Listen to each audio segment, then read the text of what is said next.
আসসালামু আলাইকুম, আপনাদের সকলকে এইচএস এগ্রো টিমের পক্ষ থেকে স্বাগতম। আর আজকের এই প্রতিবেদনটি যে যেখান থেকে দেখছেন সকলকে ধন্যবাদ।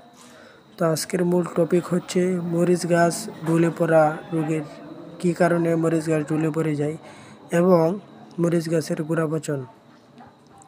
তো মরিচ গাছ ঢুলে পড়ে যাওয়া কারণ হচ্ছে গোড়া পচন। গোড়া পচন কেন হয়? গোড়া পচন হওয়ার কারণ হচ্ছে ব্যাকটেরিয়া এবং ছত্রাকের কারণে। আর এই ছত্রাকগুলো হয় অতি বৃষ্টির কারণে এবং অতি পানি সেচ দেওয়ার কারণে। তো এবং আরেকটা সমস্যা হচ্ছে অতি বেশি মাত্রায় কীটনাশক ব্যবহার করলে এই সমস্যা দেখা দেয়। গাছগুলো যখন মরিচ আসা ধরে তখনই এই সমস্যা দেখা দেয়। এটা হচ্ছে মরিচ গাছের কমন একটি সমস্যা। তো এই রোগের জন্য এমন একটি ওষুধ আছে যেটার নাম হচ্ছে কম্পিনিয়ন।